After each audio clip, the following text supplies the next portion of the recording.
Congratulations, you finally made it to 4 p.m. You know what that means. Happy hour. It's time to kick back, relax, and dive into the world of sports with the Young Norvelle Show. Whether you're catching up on the latest scores, analyzing the big plays, or gearing up for tonight's games, we've got you covered. So grab a cold one, settle in, and let's talk sports. Here they are, Patrick Young and Terry Norvelle.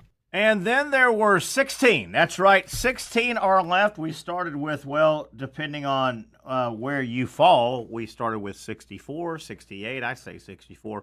We're down to 16. Sweet 16 has whittled itself apart from the rest of college basketball, and certainly at least until Florida is eliminated, hopefully the next 2 weeks, our show will be dominated by college basketball, as it is a great time of year. March Madness well underway. Boy, did you get enough basketball Thursday, Friday, Saturday, and Sunday. A lot of fun. Not as many upsets as some people would prefer, but enough of the big boys. And, boy, the SEC has flexed its muscle like a lot of people thought it would. We'll talk about that. All the games. Florida, UConn. What a ball game. What a Ali Frazier. What a heavyweight battle that game was. All the side stories from Florida. UConn yesterday we'll get into. And we'll look around. There will be 4 games on Friday. 4 games on Thursday. 4 games again on this Friday. Then you will have 2 games on Saturday. 2 games on Sunday. And by late Sunday evening, we will have a Final Four. We will take the rest of that following week off, and then those 4 teams will converge in San Antonio, which is where everybody wants to get to. Everybody wants to go to the Alamo, I guess, get to San Antonio, where in the Alamo Dome on Saturday, April 5th, and then Monday, April 7th, a college basketball champion will be crowned. Now, because of Florida's win yesterday, we do know there will be a brand new champion in college basketball. UConn, the 2-time, not 1-time, but 2-time defending champions, they were knocked out. A lot of things, issues, discussion points, controversy maybe, and of course, you can't talk UConn basketball, win, lose, or draw without talking Danny Hurley. Before we get into everything, and before I forget, I made the prediction last week, and I went on 3 or 4 times on this show last Wednesday, maybe Thursday, Friday, and it was a little tongue-in-cheek, but it was fun. And I said, my prediction for Florida versus UConn, I think Florida will win the game, and they did. And I made a little fun prediction. I said, I predict that UConn head basketball coach Danny Hurley will be ejected from the ballgame. Okay? And you're like most of us listening and watching this show. You watched yesterday, and it was such a intense game, and it was a grinder game, and you could feel it kind of grinding into the second half and grinding with 10 minutes to go. And grinding with 5 minutes to go. There was a dead ball, the under 4-minute timeout. And I don't know if anybody else watched this and thought of me. Hopefully you're not watching and thinking of me on the weekend. Hopefully you've got a better life going on than thinking of Terry Norvelle on the weekend. But the under 4-minute timeout yesterday, they had a shot of Danny Hurley. And UConn, like most teams, they will have their timeout. They'll set their chairs out on the court, away from the front row of the fans, a little more privacy, little quieter. The under 4-minute timeout yesterday, Danny Hurley was so enraged with the officials, he shot out onto the court. And I'm telling you, at one point, and the camera was on him for a split second, and then they got away, and they didn't make a thing of it. I'm watching the game with my daughter, and I'm going, that should be a technical foul. He's way out on the court. And I'm telling you, at that millisecond, had those officials teed up Danny Hurley, he would have been ejected. He would have gone ballistic. What an ending to the game. Florida the Gators kind of walked through, I thought, the first half. The speed of the game, the physicalness of the game, kind of got by Florida a little bit. There were some reasons, I think, that the first half set up well for UConn. We'll get into that. Florida, UConn, what a game. The SEC, what an opening weekend. The SEC is funny. The SEC was getting picked out a little bit. 14 teams made it, and those teams, 14, 13, 12, 11 or so, 10, the Texas team, the Georgia team, the Oklahoma team, some of those teams, Vanderbilt, that probably didn't deserve to be in, but you got to put somebody in. Well, they were getting knocked off, but that's the back half of the big bad SEC. No, save for Texas A&M, who I thought blew the game against Michigan. Texas A&M had control of that game. Texas A&M, the only upper echelon team that got beat. The SEC ran roughshod with their top 6 or 7 teams. But we'll get into that. We'll get into how the tournament's played out.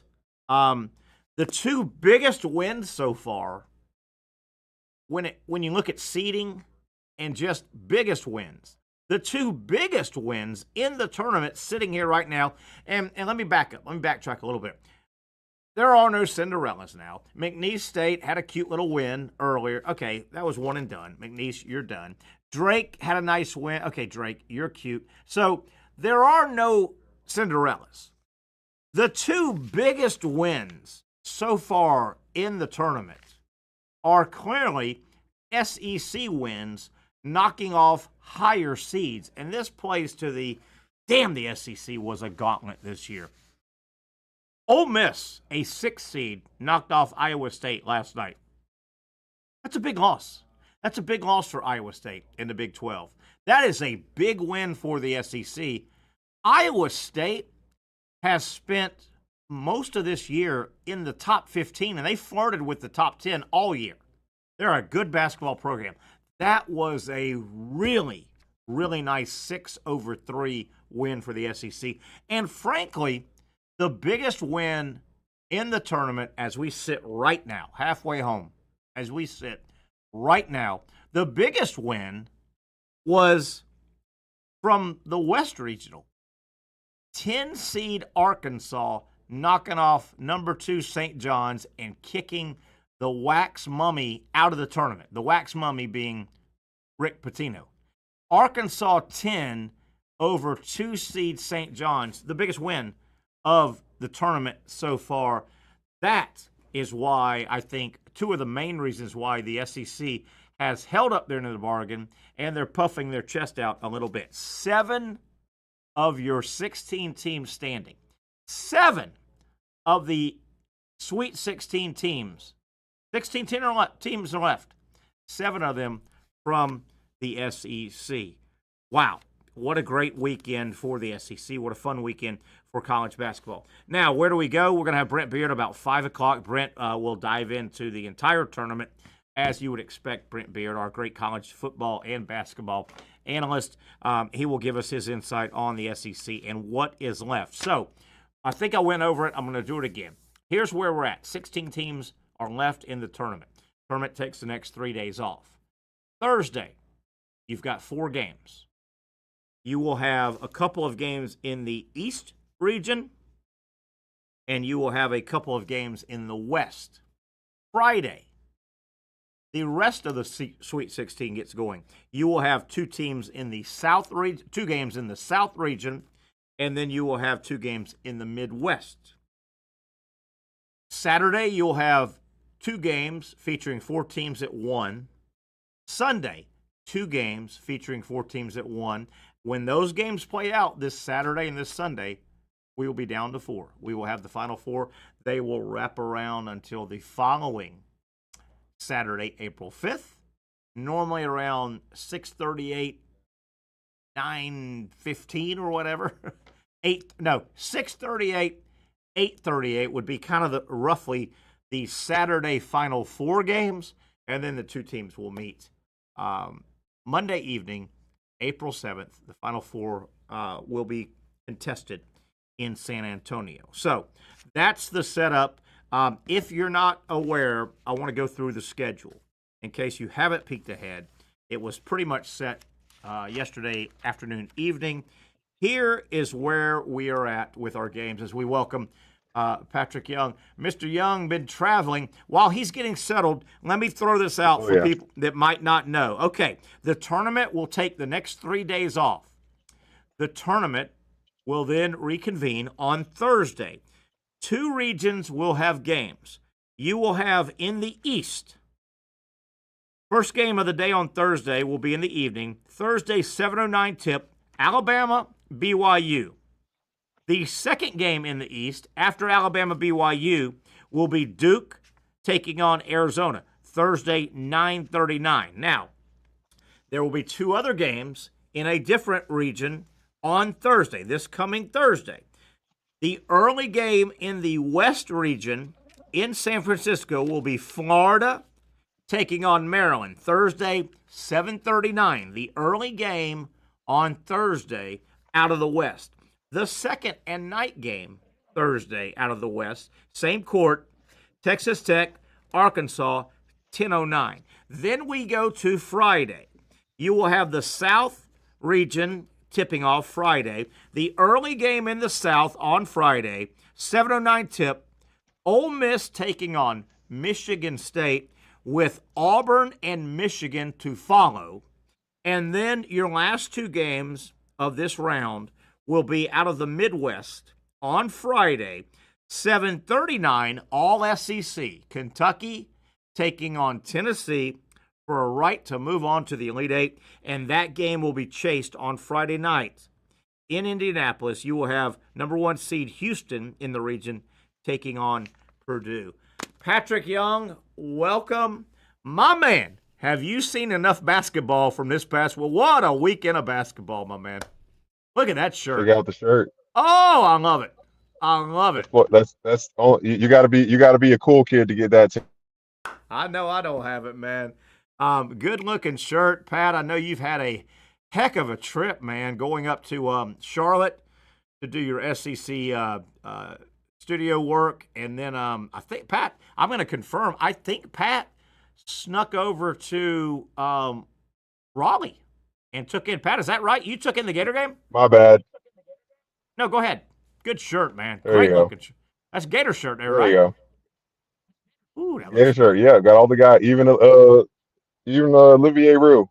nice. Olivier Roux's right here in the back. I like it a lot, man. That looks good.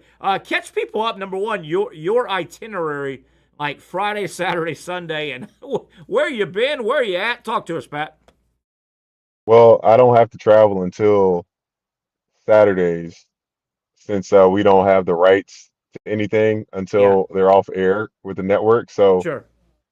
got in to Charlotte around 4 or 5 o'clock and gave me some time to chill and get some food before going in the studio and watch the games. Yeah, Saturday was a really long, weird day in studio.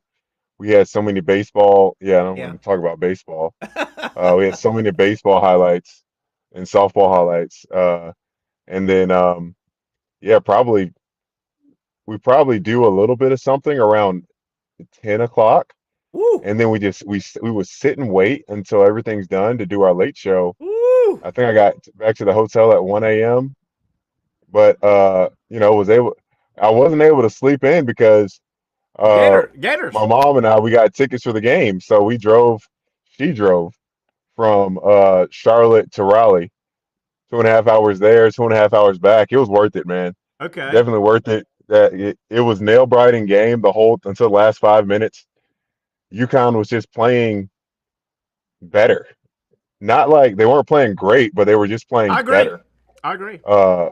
They weren't playing good enough to beat the Gators, like to really beat them, because they couldn't break away. No. And Walter Clayton and Will Richard went crazy in the second half. Yeah.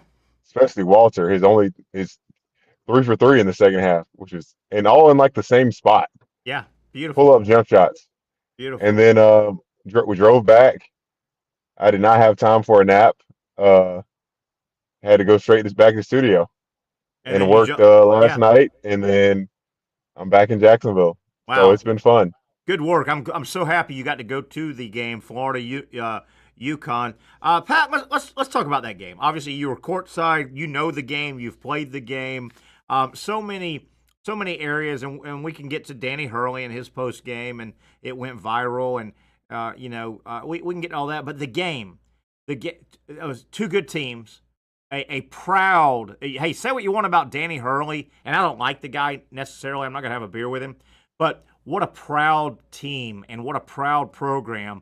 They played hard. They fought. They played hard, man. Hey, they played hard. They didn't have that dominating big man that they've had the last 2 years. Yeah. They had Sanogo, the first championship, and then they had Klingon, who both of those guys are in the NBA right now. So that guy, I mean, the big guy Sampson, he was solid. I don't want to take away from his ability, but he just wasn't. He's not one of those guys. Klingon was a 7'2" guy. Remember that big old dude? Yeah, Klingon was 7'2", and he could move and jump, and he was really athletic. He gave Zach Edey everything he wanted. Hey, what a shame! And I want you to break this down from your basketball knowledge. Number one, let me qualify. What a shame that a lot of people now think have always kind of thought Danny Hurley was a little bit of a you-know-what, and he kind of fostered that image with his comments. But he's a guy, he knows basketball. Some of the stuff he drew up, they gave Florida fits. Some of the stuff he drew up way out high. Talk about what he drew up. He does such a great job so let's just say the ball's on the left wing. Okay. And there's two guys over there. Who has so many actions on the other side that those defenders can't just stand there and wait. They got to be communicating through. And I mean, and he drew up some great plays after those timeouts to get his guys wide open shots.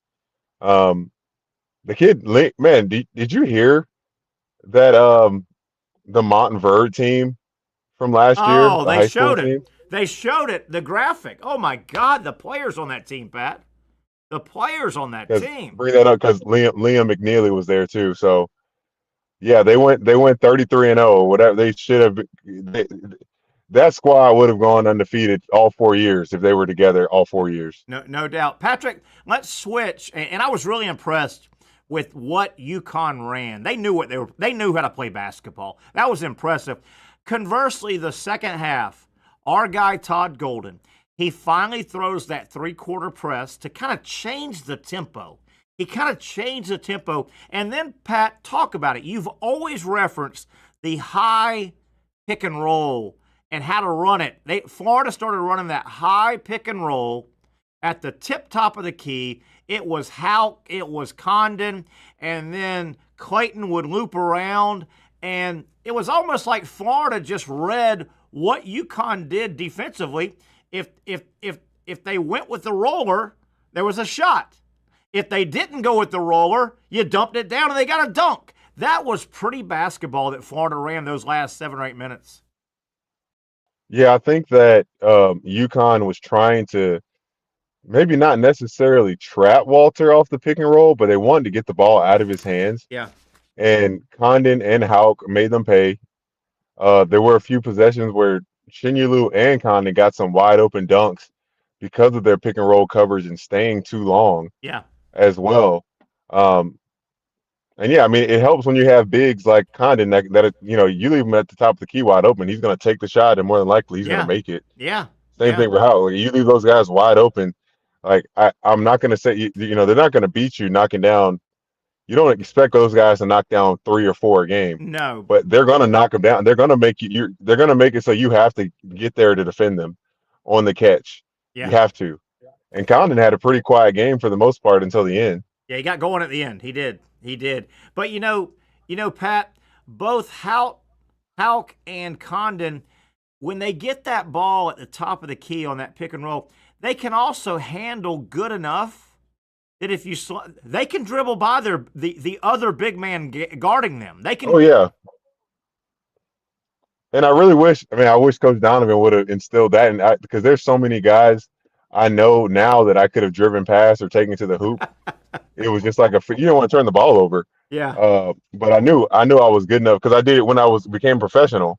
I did it a lot more often. Like if a guy is like trying to guard anybody, if someone's trying to get all up on you, Yeah. at the 3-point line, you got the advantage because they have no idea you can just rip and go. All you Yeah. need is a step to Yeah. beat them. Um, but hindsight is 2020. But coach has done a great job in terms of just instilling confidence in his guys and them not panicking. Even when UConn went on a little bit of run, I think they were down Yeah. 8. Yeah. I was panicked because or worried because UConn started getting a lot of offensive rebounds too, extending some possessions. And I'm like, dang, they're beating Florida at their own game. Yeah. They couldn't score enough to keep Florida Yeah. away. Yeah.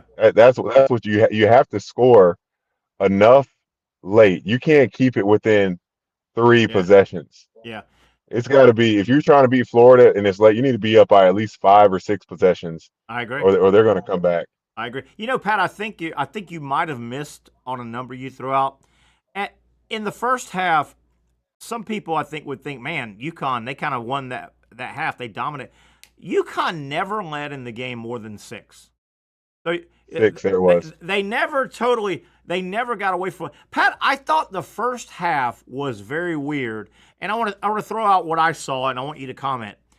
Oh, my phone's going to die. The first half of the game, UConn missed so many shots so bad. I thought Florida was in great defensive rebounding position.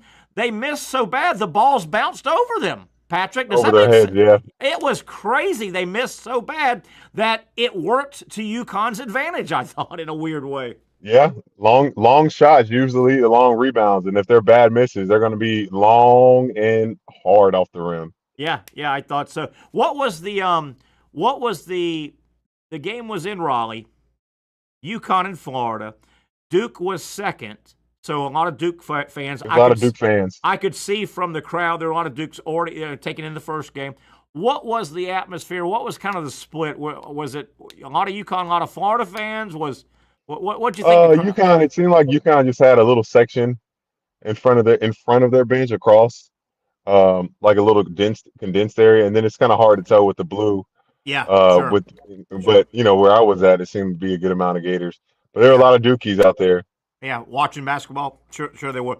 Pat, I thought, and I don't know how close you were to courtside, but from the television vantage point, I go against a little bit of what Danny Hurley was complaining about. I thought the officials did a pretty good job. They were pretty fair.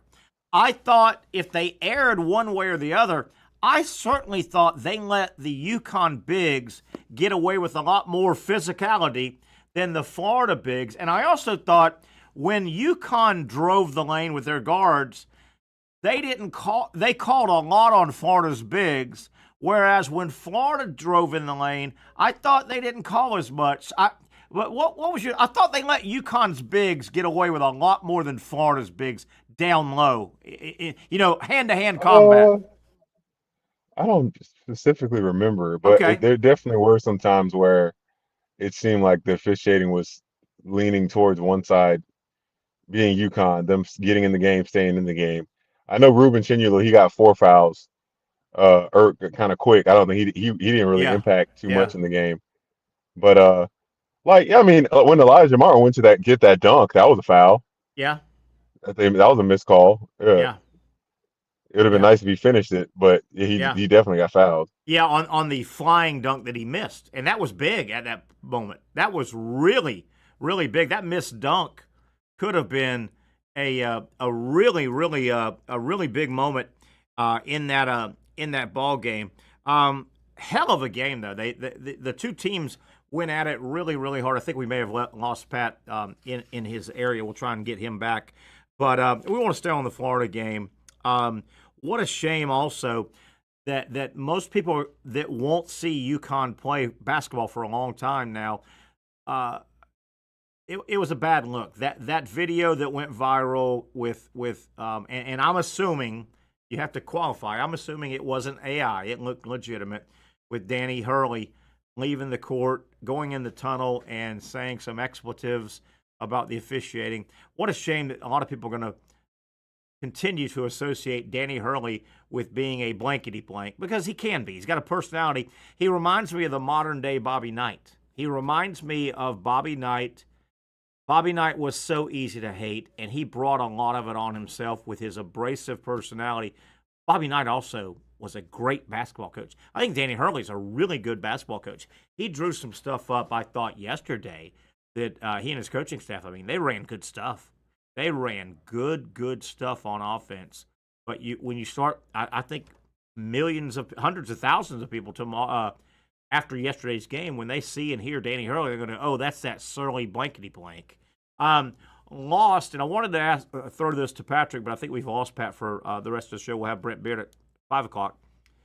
Lost in yesterday's game, late in the game when Florida was trying to close it out. Certainly they were going to be pressed full court, and if they didn't get the ball in cleanly, if there was a steal, there was a steal. If they didn't get the ball in, they were going to get fouled. I thought Todd Golden drew up some good stuff. I thought he drew up some really, really good stuff. Florida didn't execute one time when they tried to get the ball to Houck down low. Should have been up high. He was wide open. But I thought Todd Golden, particularly one inbounds, baseline, Florida bringing the ball in near the sideline. I think, and I guess it would be where the announcer was at. I thought Florida ran some great action that Todd Golden drew up to get the ball in bounds. You think about, when a game gets to that point, under 2 minutes to go, you think, okay, got to make free throws. Okay, well, that's wonderful. Got to get the ball in bounds. That's first. Getting the ball in bounds cleanly will allow you to get fouled. Then you got to make the free throws. I thought Todd Golden was really, really good at some of the stuff he drew up to get the ball in. And tip of the hat, and I know it's kind of basketball 101 from the high school level, tip of the hat to the officiating crew that didn't fall for the pull down late in the game. And I don't blame UConn at all for trying this, but Florida had had three guards in the game. Walter Clayton was taking the ball out. The two guards on the court were facing Clayton, and UConn was fronting them. They did the wraparound, hug him to the ground, hoping to get a call. Neither official down in that area fell for that, and I thought that was a good job by the officials. All right, let's take a break here. We went a little bit long, but wanted to get a lot of stuff in. We'll come back. I've got some more thoughts on Florida-UConn, the March Madness tournament, where we're at in general, and that'll lead us toward the top of the hour. Brent Beard joining us for college football and basketball talk, mainly college basketball talk, as we catch our breath. We take 3 days off, and then the Gators are right back at it again. If you haven't heard, Florida will play their next game in the West Regional out in San Francisco. That's a 7:39 tip on Thursday. It'll be the second game tipped off of four. 4 games Thursday, 4 games Friday, 2 and 2 Saturday and Sunday, and then we're down to the Final Four. A lot of college basketball coming up on the other side. The Young Norvelle Show continues on Action Sports Jacks.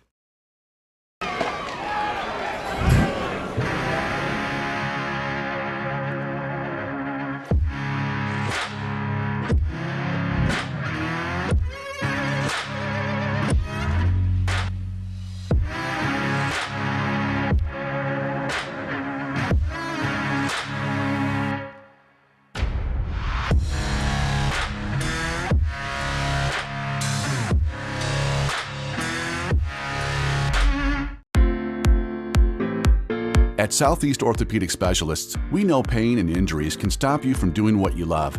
This is why our board-certified orthopedic specialists offer the latest in both non-surgical and surgical treatment options and create a treatment plan tailored to your unique lifestyle and goals. So, whether it is a sports injury or that nagging pain that's keeping you from doing what you love, our team has the right treatment for you. For more information or to schedule an appointment online, visit our website. Finally, a family atmosphere, kid-friendly restaurant with a real sports bar feel. Bricks Jack's Beach features all of that and a large, climate-controlled covered patio with misting fans and heaters for all seasons. Mix in an extremely diverse menu that features the most quality and affordable steak at the beach, and there's no reason not to enjoy your next lunch, dinner, happy hour, or big sporting event at Bricks Jack's Beach, 300 2nd Street North in Jacksonville Beach. See you at Bricks Jack's Beach. You really got to hand it to him. Hold on. The previous play is under further review. I'm not sure what he could review, but okay.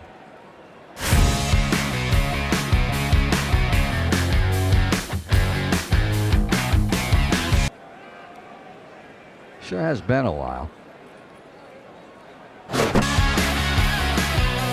Dynamic Hurricane Grill and Wings for the football season. Well, there he is. Oh, what is that?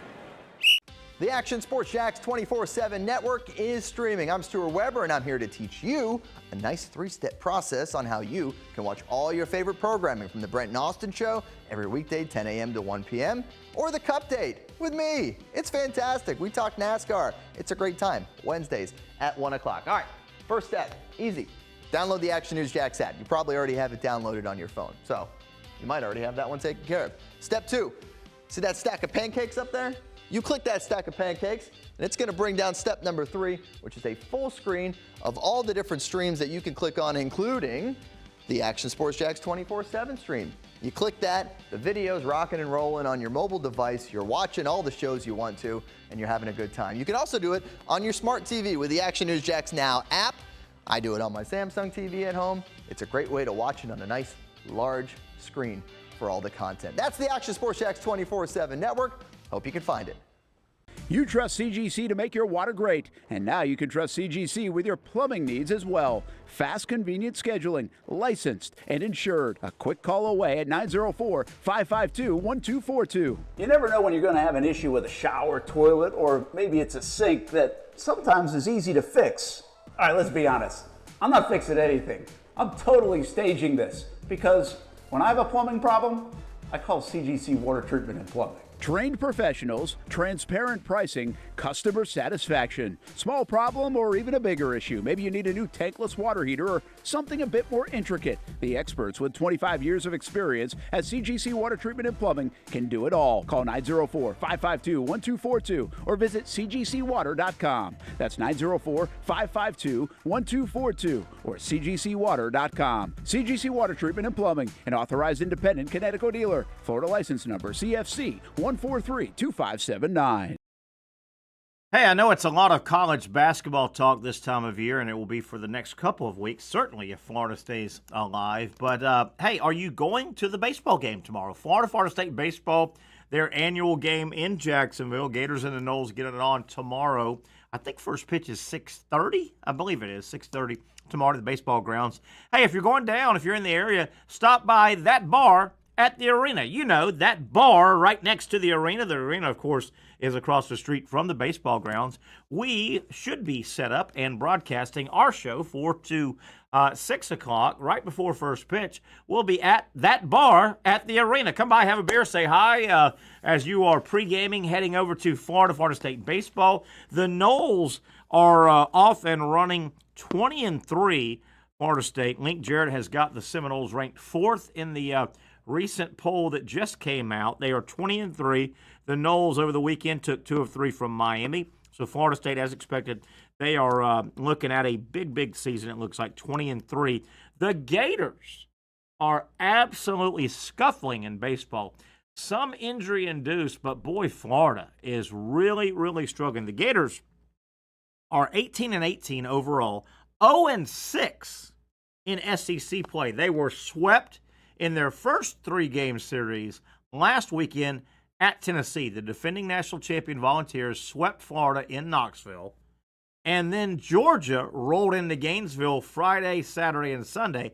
This past Friday, Saturday, and Sunday, the Dogs put a knot on the Gators' head in 3 games. They have swept Florida along with Tennessee sweeping Florida. The Gators 0-6. Georgia, I know the first game was 8-7, but Georgia really ran away with that game. Florida made it close. The Dogs opened up Friday night, hitting home runs, and they never stopped until they got on the bus and headed out of Gainesville. 8-7 Georgia. What was it? 17-2, I think, game 2, and 15-4 Georgia routed Florida. Now, one intriguing thing is it's a midweek game. You never know what you're getting on the hill. Florida and Florida State have played once this year. The Gators actually won a week or so ago, about 10 days ago, in Tallahassee. They knocked FSU out of the ranks of the undefeated. Florida put the first loss on Florida State in baseball this year. But man, oh man, the Gators are really scuffling heading into tomorrow's Florida State, Florida annual game in Jacksonville. The game is sold out. there will be a crowd in the neighborhood of 11 to 12,000, at least once it gets going.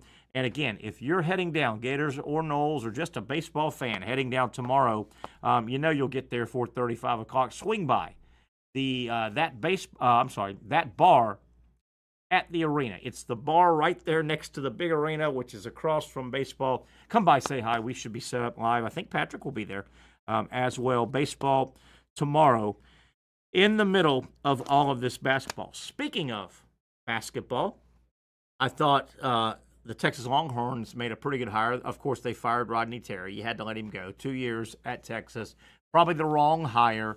The Longhorns men's basketball program has been one of those sports that Texas just can't seem to get it right. They fire Rodney Terry. Did he get to the tournament? Yeah, sort of. He was a play-in. They really were no factor. Rodney Terry fired. Texas hired Sean Miller. I think a pretty good hire. Sean Miller, you know that name. He was most recently hired from Xavier. He just came over from Xavier. This is his second stop at Xavier. He was at Xavier a long time ago and he cut his coaching teeth at Xavier, then went to Arizona and had great success. I don't think he ever quite won a title, but Sean Miller had great success. Might have had a little bit of stuff follow him, but nothing bad. But Sean Miller, now named the Texas Longhorns men's basketball coach. I think that's a pretty good hire. All right, let's get back to March Madness. We've really broken down Florida, UConn. We'll do that more with Brent Beard coming up after the top of the hour. Once we kick off the 5 o'clock hour, Brent will have a lot of thoughts on the SEC going 7-16. That is record-breaking and very impressive. The SEC, 7 teams of the 16 still standing. Now, other things from the tournament over the weekend. I've never been, if you follow our show here, you know, I've never been a big Rick Pitino. I don't like the slippery car salesman guy. And Rick Pitino is one of those guys. I think John Calipari is that guy. And they coached against each other this past weekend. So Rick Pitino, St. John's, they get eliminated. They get knocked out very, very, very early. I know I'm not the only guy that noticed this. You saw Rick Pitino, St. John's, a 2 seed, by the way. That was a big win. Big win for Arkansas. 10, knocking off 2. Big win. My God, Rick Pitino looks weird, doesn't he? He's obviously got work done to his face over the years. I'm not so sure he hasn't done some skin work. You know, sometimes you can have those derma whatevers and try to, I don't know, sand down your skin and bleach your skin. Man, I know I'm not the only guy that feels like Rick Pitino looks like a wax museum figure of Rick Pitino. God bless him. He looks. I'm glad he's out. You know, St. John's, I watched most of almost every dribble of that game the other day. Arkansas knocking out St. John's, a 10 beating a 2. And Pitino's team was hard to watch. They take pride, a little bit like UConn yesterday, but St. John's under Pitino, you could tell they take pride. We're this tough Northeastern New York, New Jersey team. We're tougher than you. We'll beat you up. We'll elbow you and put. Yeah, that's great, but you have trouble putting the ball in the basket. It was a tough watch. I was happy that Arkansas beat St. John's. St. John's out. Big upset. Really the biggest upset of the season, the March Madness tournament, actually, with a 10. Legitimate 10, knocking off a legitimate 2. I'm happy. I'm tired of Pitino. He's been around long enough. I'm done with him. But my goodness, the wax figure that is Rick Pitino. Not picking at the guy, but my, oh my. Sometimes all that face work, I think it works in the opposite. Sometimes Pitino out. We talked about Arkansas 10 over a 2. I also thought the second best win so far in March Madness belongs to another SEC team. Ole Miss, this didn't get a lot of play. Ole Miss, a 6 seed. They went in and knocked off 3 seed Iowa State last night. I thought that was a big win. Iowa State, I know they've had injuries just like everybody this time of year. Iowa State is a good basketball program. TJ, and I can't ever pronounce his last name, really good coach. Iowa State, it's not a surprise if Iowa State makes the Sweet 16, the Elite Eight.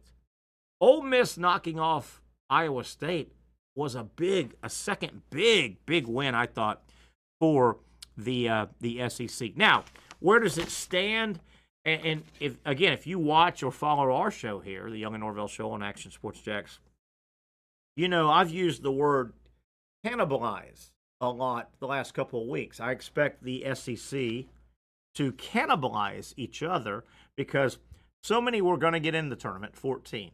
There are still 7 teams left out of 16 total.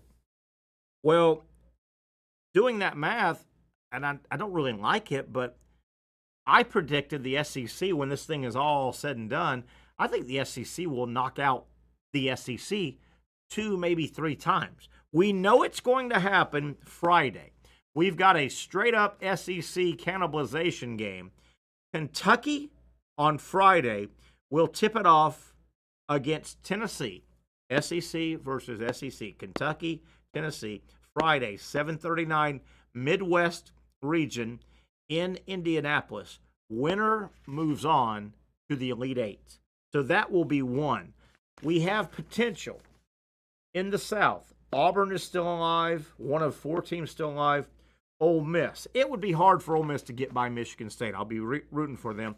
But you could have SEC versus SEC if Auburn and Ole Miss both win in the South. We will see. You could have the same situation in the West. Florida will play Maryland. I do think Florida gets by Maryland. I think it'll be relatively easy. Florida, Maryland in the West on Thursday. The other game out there, Texas Tech and Arkansas. Arkansas is getting healthy. They're very athletic. If Florida and Arkansas win, they could be another SEC versus SEC matchup in the West region final. On the left side, it cannot happen because Alabama is on the left, the right side of the East, it could not happen. Alabama is the only SEC team left on the right side, East regional. Duke takes on Arizona. BYU takes on Alabama. So Bama could win and move on, but they will not face an SEC team in the Elite Eight. But they certainly possibly could face, if they could get by Duke probably, an SEC team in the Midwest. The Midwest, as I told you, Kentucky, Tennessee this Friday. SEC loser goes home. SEC winner moves on to the Elite Eight. If Kentucky or Tennessee, whoever wins that game, will take on the winner of Houston, Purdue. Now, Kentucky, Tennessee winner could stay alive and face Alabama if Alabama somehow was to upset Duke, which it looks like they've got a game coming up with Duke if they get that far. So a perfect SEC Final Four would be Auburn, Ole Miss, whoever survives in the South. Florida, Arkansas, whoever survives in the West. That's the left side of the bracket. Alabama coming out of the East. And Kentucky, Tennessee, if one of those guys could fight their way to the Final Four, you could have all 4 Final Four. Very unlikely. Very, very unlikely. But it could happen. All right, one other topic here. As we shoot to the top of the hour, I want to get Brent Bitt on, get him to break down his thoughts on the tournament and a lot of stuff we've already talked about. On a scale of 1 to incredibly irritating, how irritating was the incessant cutaway television shot during Florida-UConn? They must have cut away the CBS director in that game, running that game for TV. They must have cut away 7 or 8 times, and I'm not exaggerating. If you saw the game, please corroborate on a chat message here. I'll try to get to it. They must have cut away 7 or 8 times to the UConn basketball player's mom. I was watching the game with my daughter. We could not be the only two in the world that were going, okay, hey, early in the game, this guy, I think McNeely was his name for UConn, he's going to the free throw line. Early in the game, 2 minutes into the game, here's McNeely, UConn's good player, he's at the free throw line. Hey, let's cut away while he's about to shoot his free throw. Hey, there's his mom, and she's, the nervous mom, hands like this. Okay, that's cute. That's one. A little bit later, he gets some camera time for doing whatever. Hey, let's cut away again to the mom, and one more time to the mom. Okay, there's 3 times. They must have cut away to her 4 or 5 times in the first half, and then a couple, 2 or 3. I couldn't be the only guy that was upset about that. It was terrible, absolutely. How many times did we have? And as the game played out, okay, well, the director in the truck has decided, okay, this must be a good human interest. Here's the mom grinding through the game, watching her son. Okay, that's been done a million times. And UConn, the underdog. UConn, some good stories. UConn, the back-to-back defending champions. UConn trying to spring it up. So, okay, as the game played out in the first half, okay, I could see they go to her once, maybe twice. Well, maybe one more time. Well, you could tell the guys in the truck running the game, they were hoping that UConn was going to win the game. And they could keep flashing. And it wouldn't, had UConn won that game, it wouldn't have surprised me if the director on his headset to his courtside personnel said, hey, we're going to do McNeely in an interview post-game. Go get his mom. Bring her on the court. It got awkward. They were cutting to her so many times. And I know I'm not the only guy. I know I'm not the only one that went there. I know. Oh, it was incessant. It was absolutely incessant. All right, one more topic I want to get to here, at least one more before the top of the hour. This could happen, and it would be pretty cool. It's not an SEC this could happen, but it would be pretty cool. You realize in the South region, as that region moves to Atlanta, if Michigan, with 2 7-footers, Michigan's pretty good. They're not real physical 7-footers, but they've got 2 legit 7-footers. Michigan will play Auburn Friday in the second game. Earlier on Friday, Ole Miss will play Michigan State. It's not out of the realm of possibility. You realize Michigan could beat Auburn. Michigan State could beat Ole Miss. What about that brawl? You could have Michigan State moving on to the Elite Eight in Atlanta, taking on Michigan for a right to get to the Final Four. Ooh, yeah, that is juicy. That is very juicy. Jumping across diagonally, I guess, to the Midwest. Speaking of Friday, 7:39. We know it's going to be an all-SEC game at 7:39 on Friday in the Midwest in Indianapolis. Kentucky takes on Tennessee. Kentucky's a 3 seed. Tennessee, of course, is a 2 seed that has flirted with a 1 seed all year. How about that game? And, you kind of lean toward Tennessee, but did you know Kentucky beat Tennessee twice this year? Kentucky has 2 wins. Is that, if you are a Kentucky fan, are you excited or nervous about the odds? But Kentucky knocked off Tennessee twice this year in the regular season. Houston, Purdue should have a huge crowd there in Indianapolis. I also would think that Kentucky will have a bigger crowd when they face Tennessee, but Purdue, obviously West Lafayette, Indiana, playing in Indianapolis. Boy, that's nice for Purdue. If you're Houston, you're like, what the hell? We're the 1 seed. Why are we catching the 4 seed basically on one of their home courts. Speaking of basically one of their home courts, holy cow, Duke. How about Duke? They open up their first 2 games in Raleigh. Duke is in Raleigh-Durham, right? Isn't Duke in Raleigh-Durham? Duke has played basically 2 home games, and then they kind of scooch up the coast and go to Newark, for God's sakes. That is nice. That is real nice. I'm going to get on this, and I'll get Brent Beard as well. And I'm being serious here with this topic. I'm really, really, really, really surprised that the teams that have now moved on to the West Regional, that is Florida, Maryland, Texas Tech, Arkansas. I am stunned that, and let me back up, Florida, UConn,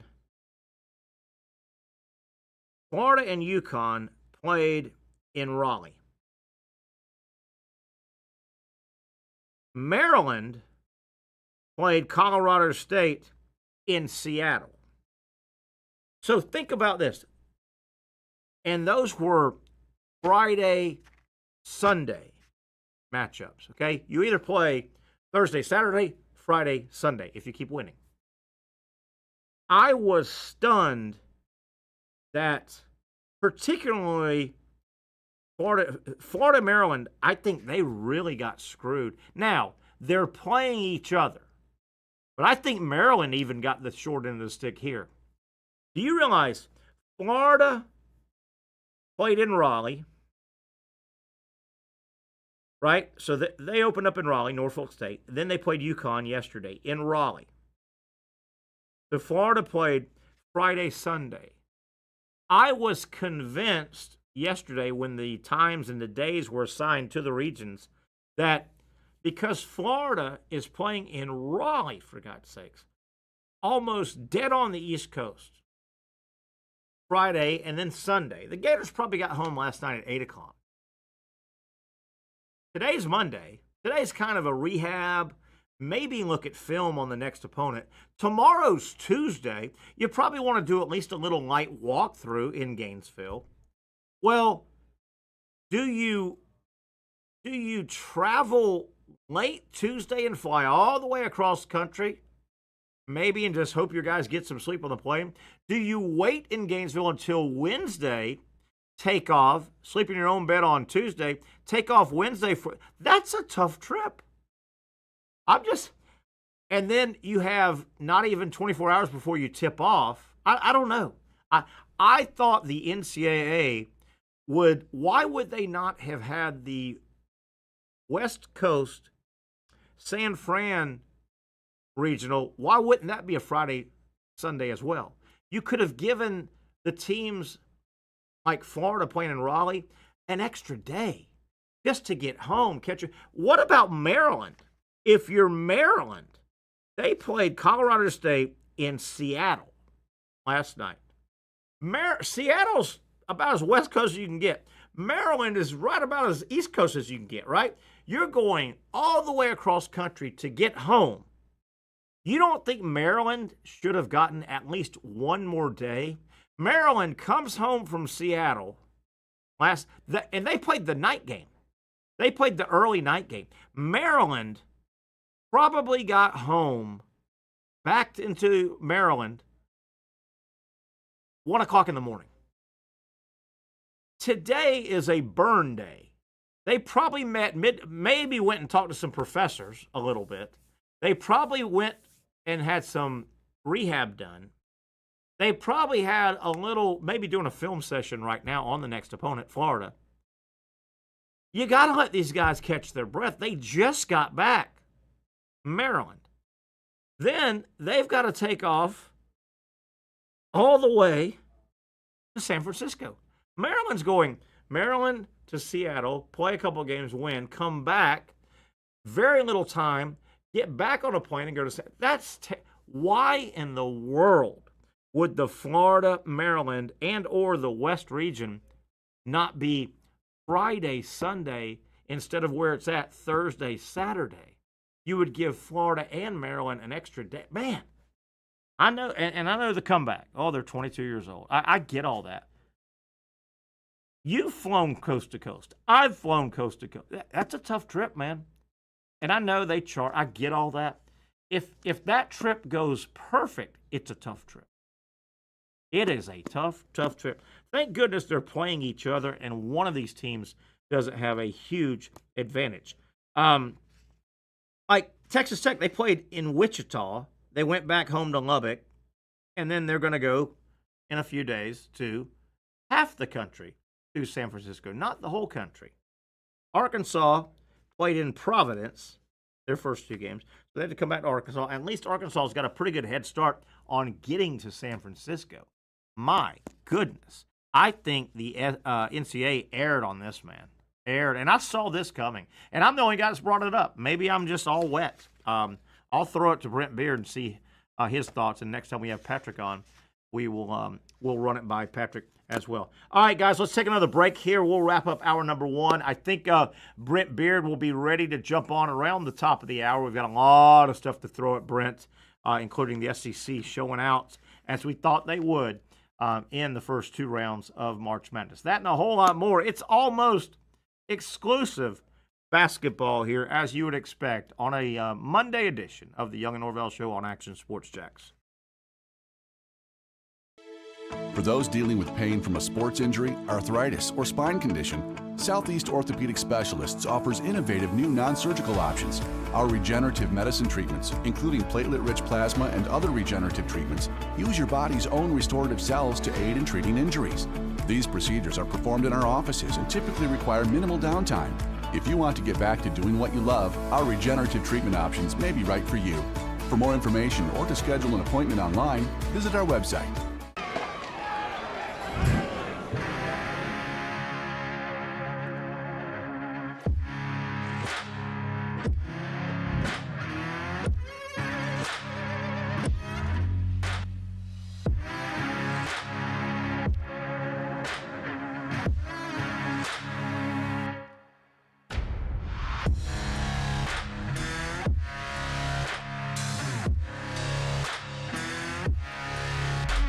Finally, a family atmosphere, kid-friendly restaurant with a real sports bar feel. Bricks Jack's Beach features all of that and a large, climate-controlled covered patio with misting fans and heaters for all seasons. Mix in an extremely diverse menu that features the most quality and affordable steak at the beach, and there's no reason not to enjoy your next lunch, dinner, happy hour, or big sporting event at Bricks Jack's Beach, 300 2nd Street North in Jacksonville Beach. See you at Bricks Jack's Beach.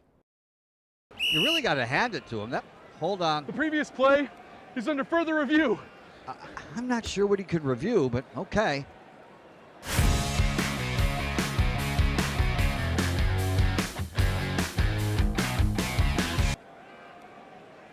Sure has been a while. Dine in at Hurricane Grill and Wings for the football season. Well, there he is. Oh, what is that? Hey everyone, Olivia Tasley here from Action Sports Jacks to tell you all the different ways you can watch our new 24/7 network. 3 easy steps. You don't even need a pen and paper to write it down. Step number 1, download the app. Search Action News Jacks in your app store, either on your phone or your smart TV. Then, once you're on the app, click on that little drop-down menu in the upper left-hand corner with the 3 little lines. That'll show you these options, and boom, right here, click Action Sports Jacks 24/7, and you will be brought to our continuous stream channel. That app can be accessed through all these different platforms, whether you have Roku, Fire TV, Smart TV, Apple TV, or Google TV. You can find our app. Now, if you don't have access to the app, don't worry. We still got you covered. We're across all social media platforms, from Facebook, Instagram, X, YouTube, Twitch. We have a podcast channel. Plus, check out our short reels on our TikTok. Action Sports Jacks 24/7. It's on all the time and everywhere. It's a new logo, new branding. With Bold City Heating and Air, it's an old school approach. One of the few locally owned and operated air conditioning businesses left in Jacksonville. It's hot, Florida in the summer. You can't do much to avoid it, but you can keep cool with Bold City Heating and Air. It's every customer counts kind of service, from when these trucks have pulled up to my home over the last couple of years and when they pull into your driveway as well. From communication to pricing to the actual service, everyone at Bold City Heating and Air cares about you. You know who's coming to your house. You know they will be well trained, and they will respect your home. Air conditioning convenience at boldcityac.com. Stay cool while it gets hot. Bold City Heating and Air can help. Don't get caught sweating all summer. boldcityac.com, and they have financing to help. New systems starting at $110 a month and $50 off any repairs. Stay safe, stay comfortable with Bold City Heating and Air at boldcityac.com. Homegrown in your hometown.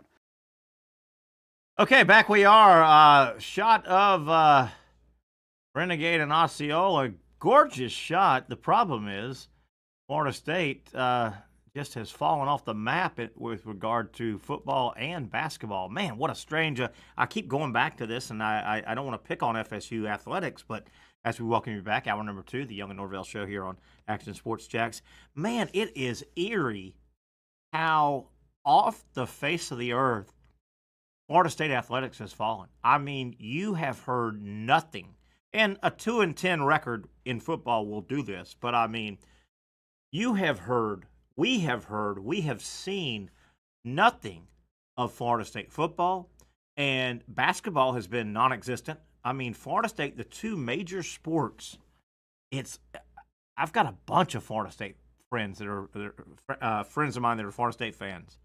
And we talk, and we're going to welcome Brent Beard on in a minute, and I know Brent and I have kicked this around. It is, Brent, basketball, of course.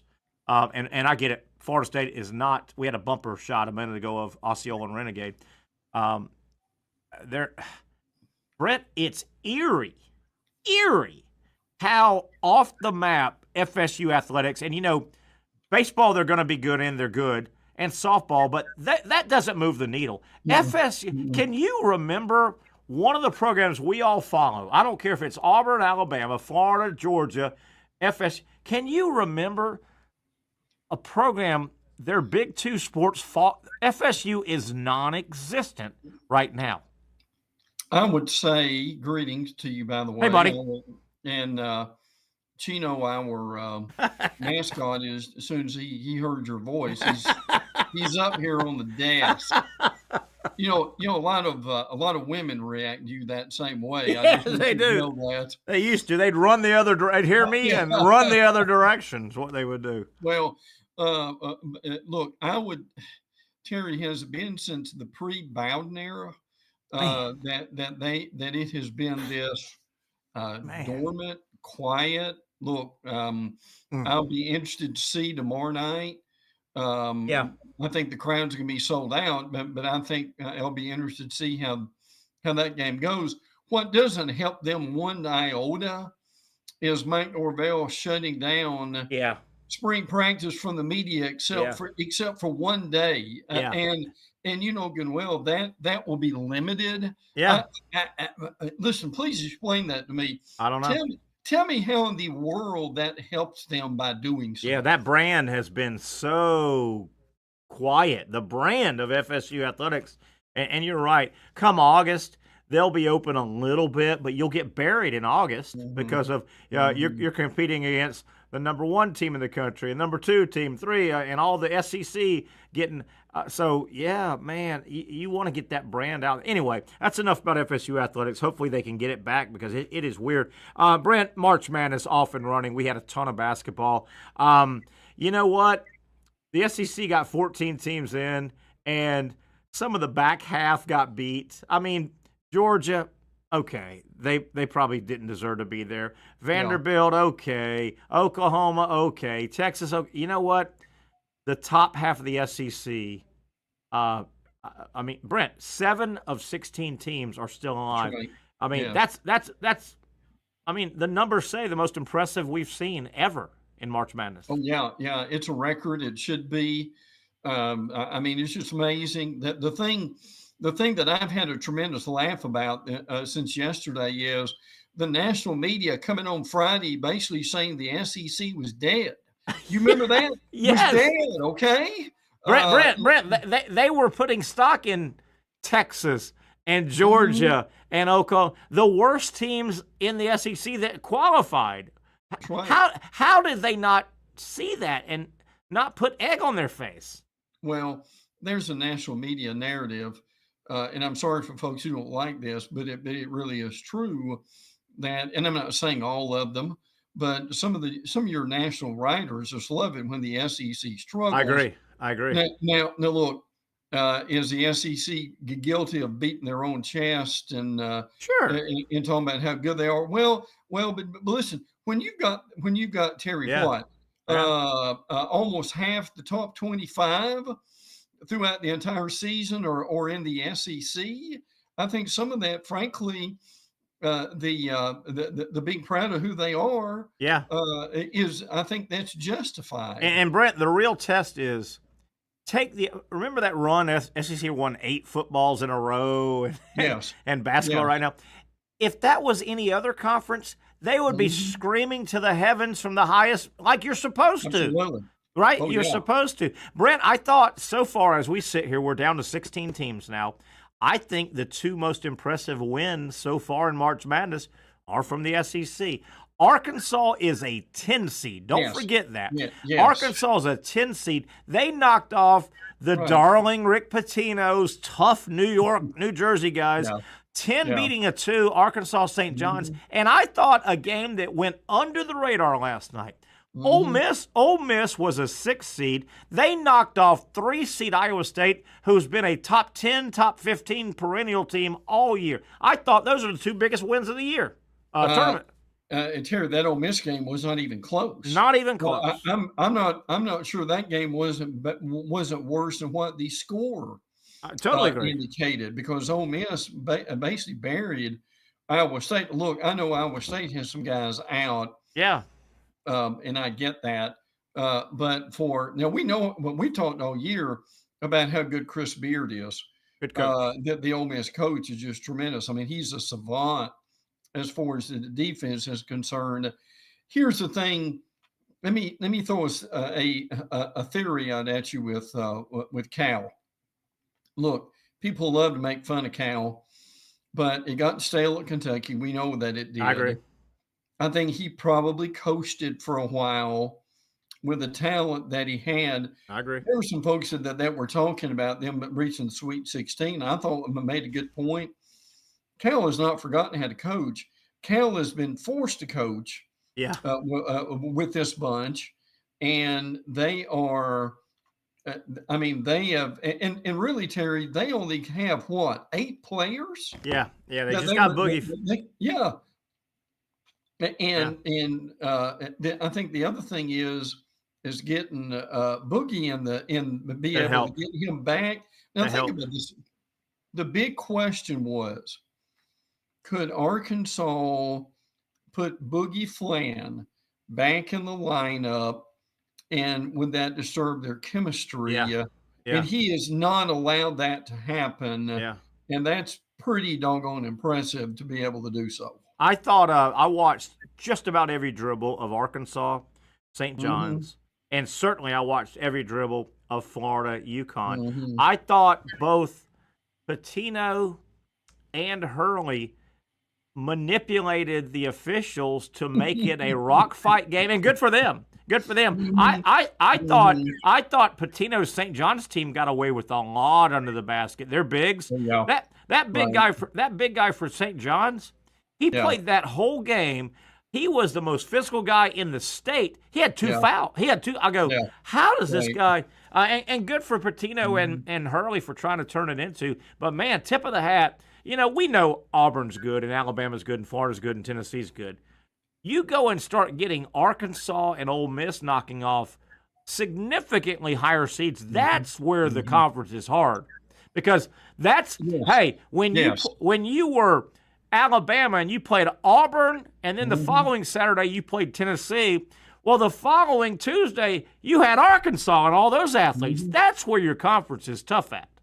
There's no question about that. And that's what really the national people who criticize the league, they really don't understand that, in that is where your power base is. And frankly, A&M should have been with them. A&M gave that game away. A&M just absolutely collapsed with a 10-point lead. Yes. And Terry just absolutely gave that game away. Brent, I'm telling you, man, I settled in and watched that. I go, A&M, if they can beat Michigan, right? They played Michigan, right? Yeah. A&M. I settled in, and A&M was taking the fight the whole game. Those 7-footers were no factor. I think I got up to go to the bathroom with about 10 minutes left. I'm like, what in the world happened to Texas? A&M, it should be 8 teams in that damn tournament. It should be. Brent, what'd you make of, obviously, the rock fight known as Florida and UConn? And we can get to Danny Hurley. We got a long time to talk about this game in a couple segments. UConn turned it into their game early. I thought one of the first things that was odd, and I thought the first half was really odd. UConn shot the ball so bad that their misses rebounded over Florida's box outs. Really did. Give me your overview, and then we'll bust this thing down. Todd Golden, I thought second half made a couple of great strategic. He went three-quarter press to slow the tempo. He went to that three-quarter press, and then he went to that high ball screen at the top of the key, and UConn had no answers. How'd you see that game yesterday, top to bottom? Well, the thing I want to start with is Hurley just crying and griping about about the officials. But look, the officials really probably played in his favor. I agree, man. But yet he's going off the court yelling out loud with all these obscenities about how the officials screwed him and all this other stuff. I think overall let me say this. There's one thing that sticks in my craw about the Florida situation. If you're the NCAA, why do you not understand this? Okay, you're playing on a Sunday. I can't believe this. And you're going to San Francisco, and you're going to play again on Thursday. I just spent 15 minutes saying I don't understand. And Maryland got screwed as well. Maryland.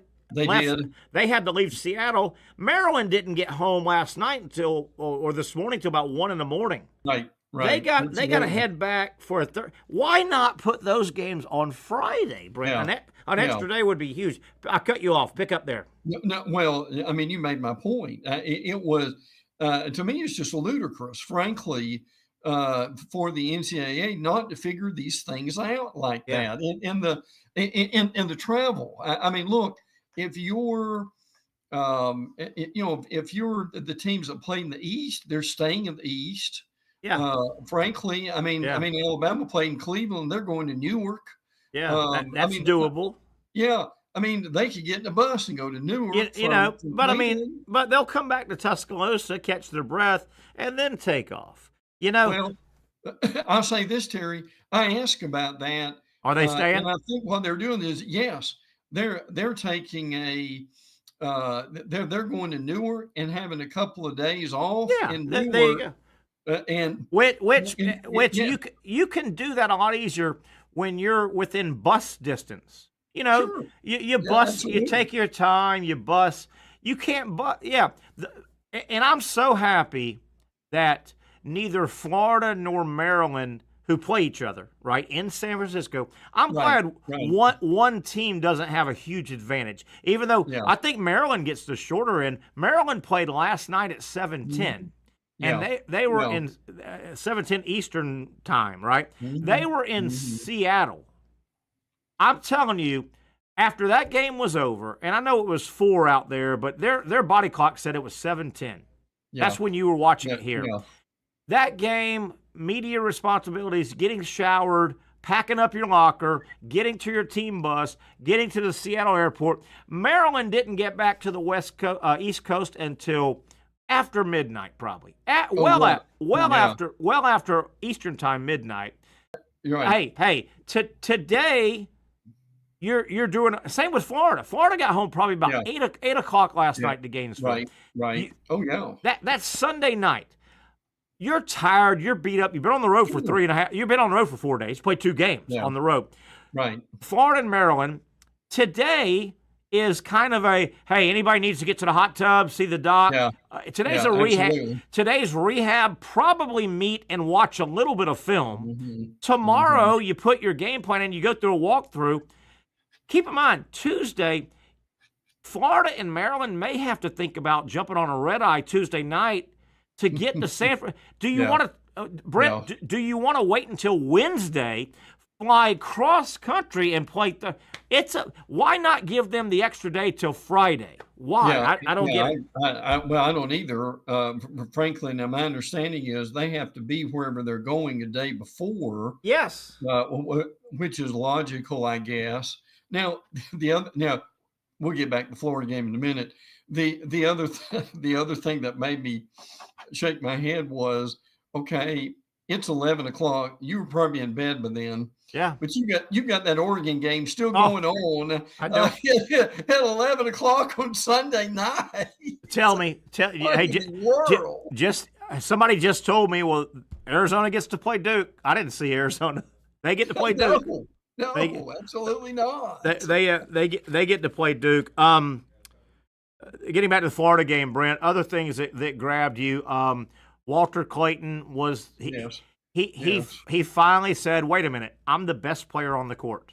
Yep, I'm the best player on the court. That was impressive. The Florida adjustments that Todd Golden made, I thought were impressive. What do you make of Danny Hurley? He reminds me of the modern day Bobby Knight. Everybody thinks he's an ass, but he can really coach basketball. Some of the stuff UConn ran yesterday, that was some good offensive stuff they ran. Their concepts, but man, is he Brent? I predicted he would get ejected yesterday, and I'm telling you, as you watch the game, the camera stayed on this for a split second. The under 4 timeout, Florida was making their run, and UConn is like most teams. They'll put their chairs out on the court to get away from the front row. Yeah, right. He was so angry at the under 4 timeout. It was like 3:45. They showed him. He raced onto the court to berate the official. And I watching the game with my daughter. My daughter cooked me brunch, and we watched the game together. Had a great day yesterday. I said, they should tech him up. They should give him a Had they, and he was on the court deep. Had they technicaled him right now, I think he would have lost it. He would have gotten ejected. He's a loose cannon, man. He's a loose cannon. Yeah, listen, he may have done a Bobby Knight and thrown a chair across the court. He might have. But I mean, at some point, that behavior is doing him no favors, and really by what he does when there's a 50-50 call. Oftentimes, I think that's going against him just because of his behavior. Now, as far as Florida, now look, Clayton certainly deserved an incredible amount of credit, but to Terry, I thought Elijah Martin was 14 points. He was 6 out of 9, 18 points for the game. Now, a lot of it was late in the game, but he had a dunk, a pair of free throws, which I thought was huge. Now, I'd also be interested to see what Patrick would say about this, but you and I have done sports enough together to appreciate this.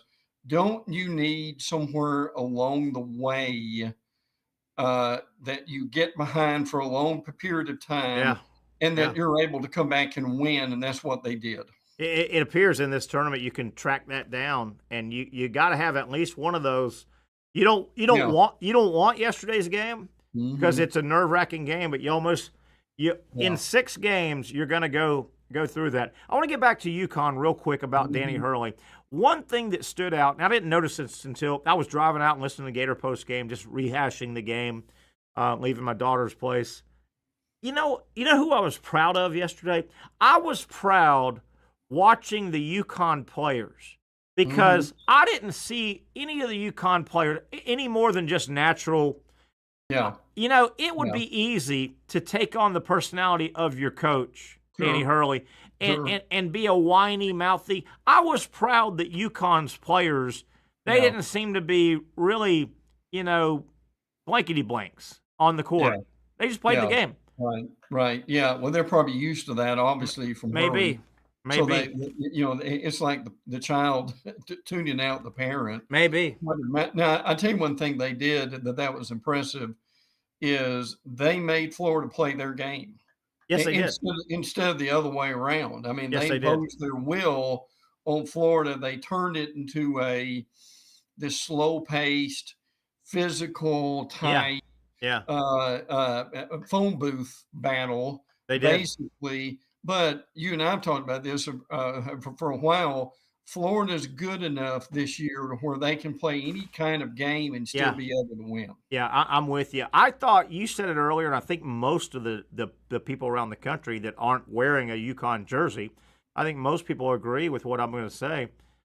I thought the UConn bigs under the basket were allowed to be much more physical than the Florida bigs. And I also thought along those lines, the guards for both teams, when they drove to the basket, I thought the officiating allowed the UConn guards to body up the UConn bigs to body up the Florida guards without a foul.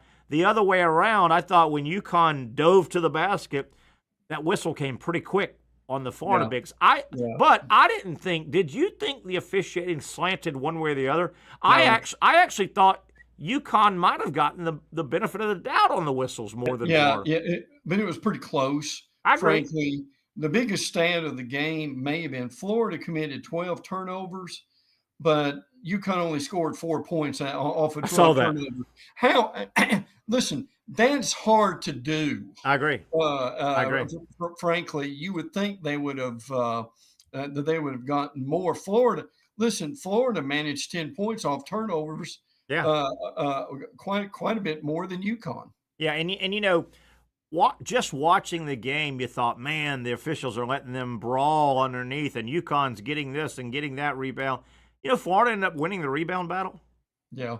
That's a good point too. And I think I don't know if I brought this up with you. I think I did. I know I did it with Patrick. What a weird first half. Here, UConn couldn't throw it in the ocean, but they kept getting rebounds because their misses were so bad. Right. They were back rimming and going over Florida's box out.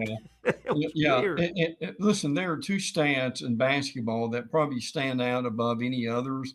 One is offensive rebounds, and that's one thing that Arkansas was able to do, by the way. And the other is the Terry, the turnover to assist ratio. I think it is, Those are the two that you hear about maybe more than any others as being incredibly important. Before we let you go and bring you back, one more segment, if that's okay. I want to bounce around. We're down to 16, so we've got four. We got 4 games on Thursday, 4 on Friday, 2 Saturday, 2 Sunday. By the time Sunday, we're down to 4 teams. Brent, I'm watching the game with my daughter. She was so kind. Her fiance was on a golf trip, so she invited me and made big brunch. We had we had a big brunch, a breakfast brunch at her, and she cooked everything. Got to see the dogs and the cat I hadn't seen in a while. We watched the game, and I'm telling you, Kendall and I think we stopped at like 7. How many times did CBS decide to cut away to the UConn player's mom in the stand? You're at one point, me and Kendall are going, okay, it was cute when he went to the line 2 minutes into the game. Okay, I think it was McNeely. Here's Liam McNeely. Hey, and there's his mom, and she's, nervous. Yeah. Okay, that was cute. 2 minutes into the game. Then they showed it again, and then they showed it. And finally, Brent, I bet they cut away to her 7 times in the game. I'm like, are there no Gator parents in the entire arena that you could show? Yeah, they love these flamboyant parents. Mark Sears' mama gets a lot of credit because she mimics his shooting free throws. Yeah. Look, I'm with you on that.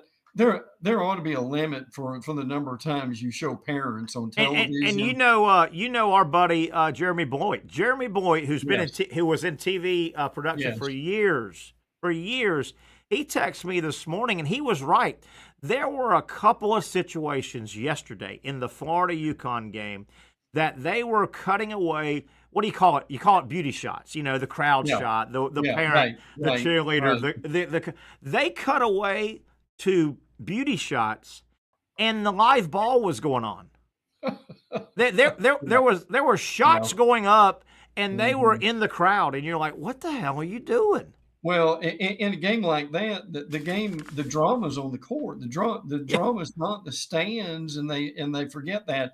By the way, one of my really good sports experiences in my life was doing the Comcast Game of the Week with Jeremy Bloyd. Yeah, he knows TV. He really does. As a matter of fact, Terry, we and this is a selfish plug here, I guess, but we need to get him on with us one night, but because he does know that. Now, listen, I was people that understand this. I hope I was exhausted when he and I did the Game of the Week. My stories, you did like 3 games of the week. Ooh, some of it. When you were doing, you remember that with Comcast? Yeah, some of it. Hey, they paid. We talked. No doubt about it. Hey, and bless Jeremy's heart, he also texted me. Was it last night's Maryland?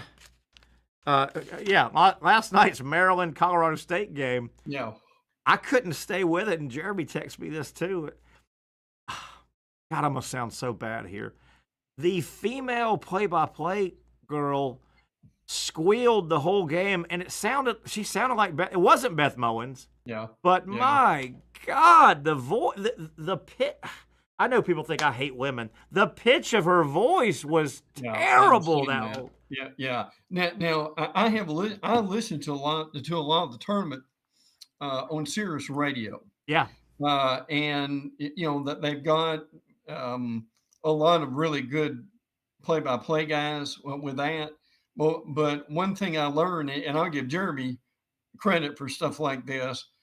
There's the time, and you know this because you do. You've done play-by-play. Every play does not have to be like the NASCAR car going through the green flag. Yeah, and everybody screaming. Yeah. It's just not the guys who really do a great job with play-by-play, or the ones who can get excited when it's appropriate. Yeah, and I don't mean they're sleeping through the rest of the game. But there's times to where you can be kind of matter of fact to get the information out there. I agree. And, I think what you're saying is, as a play-by-play guy, especially, if you turn it up using a funny movie analogy, remember the Spinal Tap? Turn it to 11. The speakers only go to 10, but turn it to if you turn it to 11 as a play-by-play guy in the first quarter. And you turn it all the way up to 11 in the second quarter of play, and the third quarter. Well, what are you going to do in the fourth quarter when the game-winning play happens? You've already turned it up to 11. You've gone to 11. Yeah. Now, there's some really good analysts. I tell you one thing, Rafferty. He's still good. It is. I find. I will say this. I give him a lot of credit for still doing it, and he does. He does a good job with that. Now, do you at this point, do you get a little tired of the NBA guys? Oh, absolutely. I love Kenny, and I love Charles, and they're good at what they do, but they're NBA guys. And I'll go to my grave saying that putting them as the 2 main studio analysts. That makes March Madness look small. Well, let me. You can just send the big brothers in to take over the fight. I hate that. Well, I get money. Yes. I understand money. Yes, and they do that for comic relief. Is a reason they basically do it. But look, to that point, still, my brother does sports radio in Huntsville, Alabama, and I'm telling you, he's got probably half a dozen guests who do basketball who would do a better job than the guys they've got on the desk. Just like Jimmy Dykes And I'm just trying to think of analysts. Jay Billis and Jimmy Dykes wouldn't do a great job if you pushed them into the NBA studio. Correct. It's just not what they do. But the other way around, I think, makes college basketball look small. Just send the big brothers in. Yeah. It's basketball. It's only college basketball. I hate that. Brent, hang around one more segment if you can. Yeah. Let's bounce around. We got 4 games Thursday, 4 games on Friday, and then we will play through a Final Four on the weekend upcoming. That and a whole lot more. Brent Beard sticking around talking college ball with us here on the Young and Norvelle Show on Action Sports Jacks.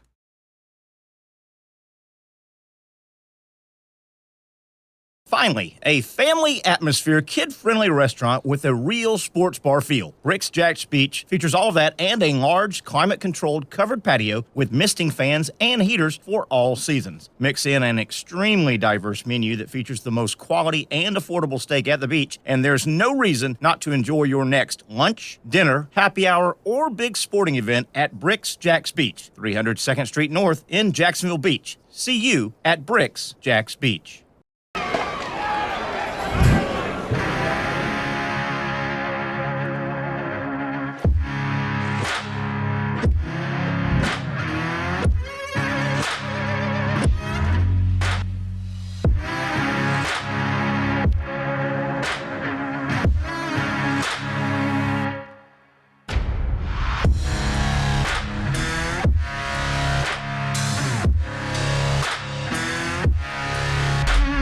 For over 20 years, Southeast Orthopedic Specialists has been providing the highest level of orthopedic and spine care to patients throughout Northeast Florida. Now, we're making that same great care even more convenient with Southeast Orthopedic Specialists Direct, a walk-in clinic where you can be seen for pain or injuries with no appointment needed. Staffed by orthopedic physicians and specialists, we offer everything from diagnosis and treatment to imaging and bracing, all with no appointment needed. For more information, hours, and locations, visit our website. You really got to hand it to him. Hold on. The previous play is under further review. I'm not sure what he could review, but okay.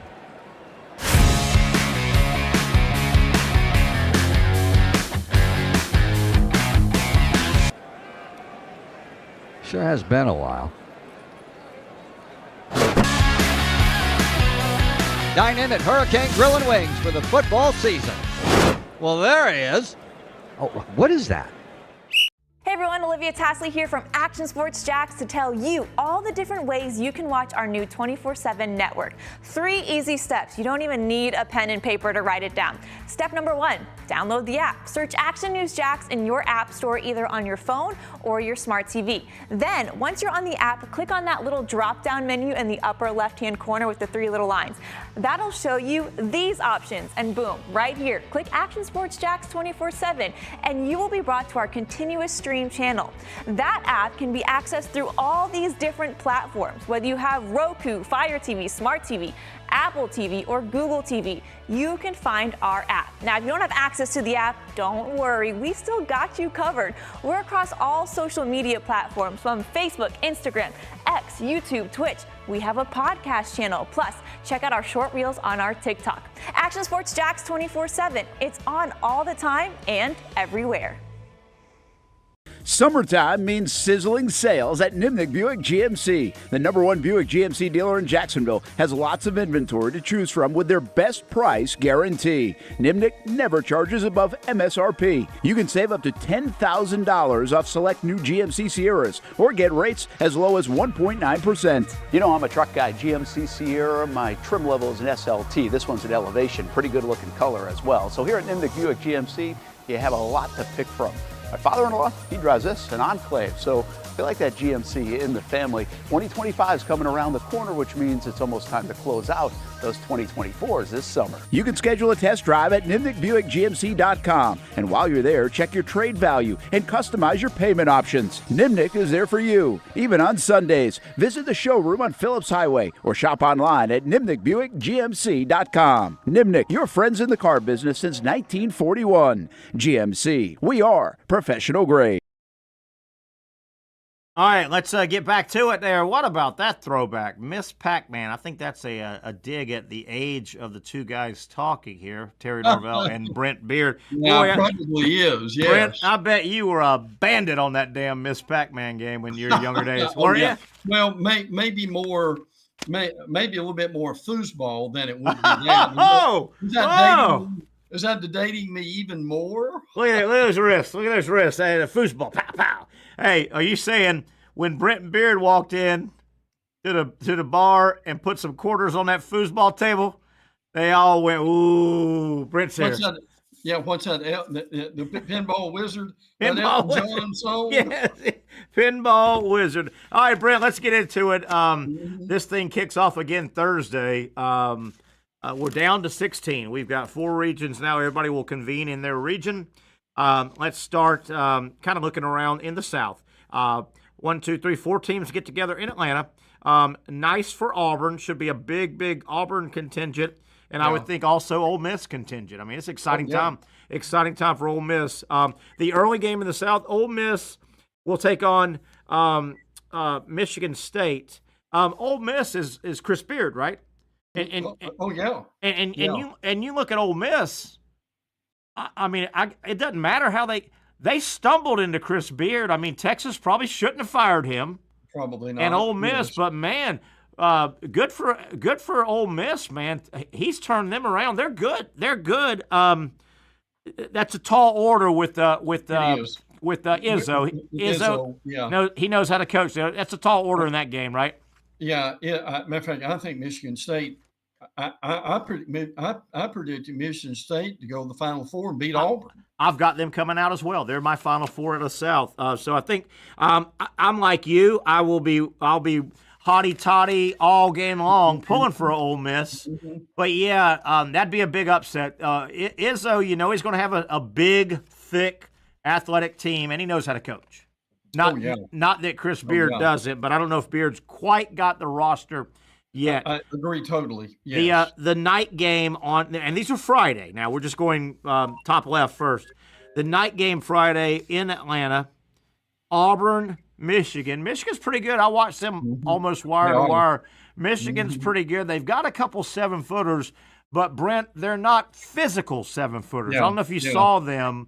They've got some athletes, as Michigan always does. I think and I hope Auburn can get by Michigan. What do you think? I think they probably will. I think the thing Auburn's got to do is put together two halves, frankly. Yeah. And they really haven't been able to do that. Now, Dusty May is a coach at Michigan, and I'm telling you, there aren't many young coaches better than Dusty May. He's nice, isn't he? And a matter of fact, Terry, probably somebody in the SEC made a real mistake by not hiring him. Probably, and I think I've got this right. Dusty May is off the Billy Donovan tree, I think. He was at Florida years ago, and then he got where'd he go? FAU or FIU? Yes. And did nice things there, and that run. Yes. Yeah, they had that. Yeah, he was the FAU guy. That, by the way, he coached Elijah Martin and John L. Davis at Arkansas. I think he was off the Billy Donovan tree and went down. I think he was a Billy Donovan guy.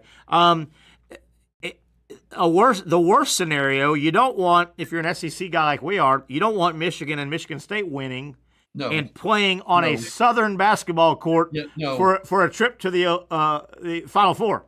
That'd be an insult to SEC basketball. I agree with that. But the pundits on TV, they would love that. They want to see that. And so forth, but yeah, I think that's point well taken. Yes. Yeah, that would be ugly, but that'll be a fun region. That'll be a fun region. Let's go just kind of diagonal, unfortunately here. Sure. Let's go right across. Let's go to the East.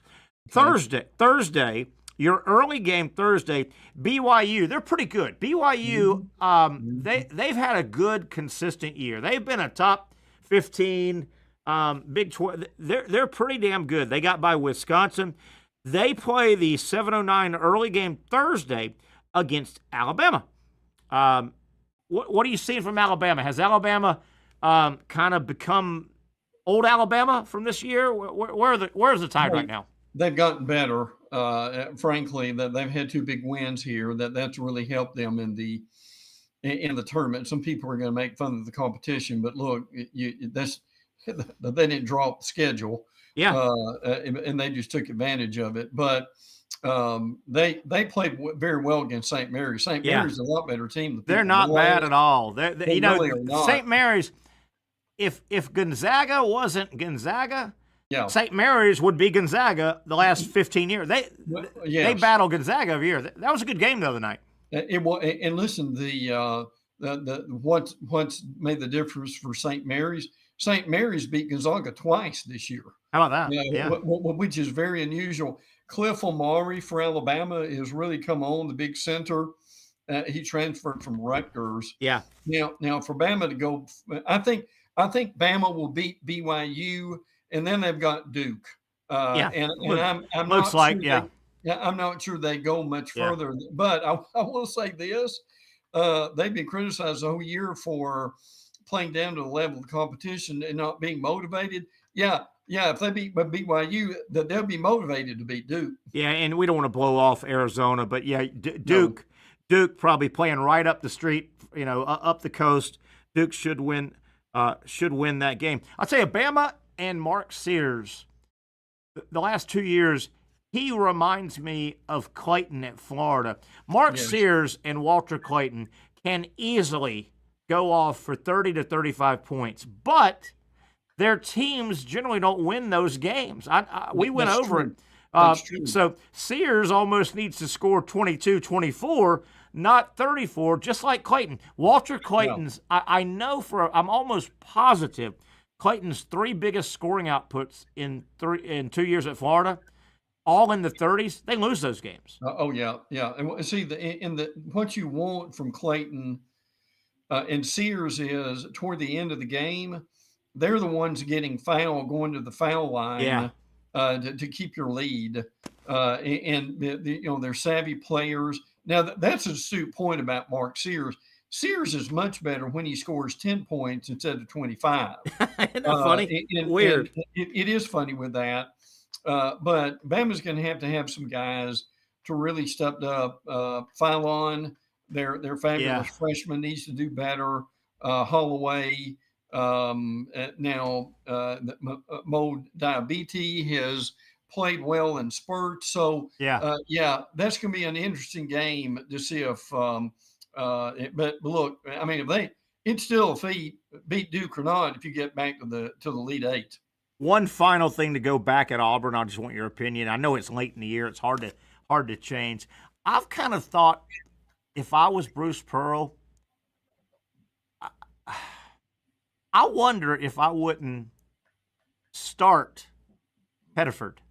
Mm-hmm. He's a great player, 5-star off the bench. He's been a great player. I'm not so sure I wouldn't put him in the game and let him play more and see if that could just be a put him over the top thing. I think he's a great player, great athlete. Well, Auburn's big problem is, now I'll say this about Auburn. Auburn has not played well the last 10 games. I mean, they've won most of them, and people say, well, that's all that matters. I agree. They have not. But Auburn has not been Auburn. And I'm just telling you, Terry, they've got to be careful. If Baker Mazzara pulls another stunt in this tournament, Pearl needs to jerk his rear end out. You got to send him home. Bench. You got to send him home. Yeah. Or even to do that. He coached them badly last year. And may have lost that Yale game. I'll tell you one thing, though, and we've gone through some of the left side. I'll pay good money if I had to watch Alabama and Duke knock heads. Oh, yeah, no doubt. I would pay good money to see that for 40 minutes and those athletes. Down low on the right side, Midwest, nice little, I don't know if anybody's figured this out, Purdue, basically a home game. Purdue is in Indianapolis, taking on Houston. They'll have a huge crowd there, right? No, they will. West Lafayette, Houston, very athletic, and then the first cannibalization game we know we're going to have. How about Tennessee, Kentucky? They play Friday night for a right to go to the Elite Eight. Kentucky beat them twice this year. Yeah. And I don't know about that one. And again, it really depends on, can Tennessee shoot the basketball? I mean, that's the bottom line. You know, they're going to D Tennessee up to some degree, but Tennessee's as good a defensive team as there is, frankly, in the nation. But they're playing very well right now too. And look, win or lose, Pope has done a great job at Kentucky. And he really has, and it makes me mad because I've never liked Kentucky basketball. If you're an SEC guy, you're not supposed to like Kentucky because they're the bully, and they've been the bully. And I was never a Pitino guy, and Calipari. Pope is likable, and I hate that. He seems like a likable guy. And listen, to me, the one part of the reason this run is so good for the SEC is Kentucky's not carrying the banner. Absolutely. Other teams have stepped up with this, and that's really. And the other good thing about it is, speaking of cannibalizing itself, I'm glad this is really the first game in the tournament that the SEC teams are facing each other. That's kind of refreshing, frankly. I was worried. I was worried it was going to happen a bunch. I was too. I was worried. Yeah. I hate to put all of it on one player for Tennessee, but man, if Chaz Lanier can stay hot, the kid from UNF, he has been zeroed in the last couple of games. He is hitting those shots, and they're a different team when he's stretching that court to 24 feet. He can really shoot. And listen, he can go for 30. People may laugh about that, but he can. Ziegler is another guy who I think has played well for them. Yeah. All in all, but look, this is if you're a Tennessee fan, this is a crucial time for the Vols because they're looking at,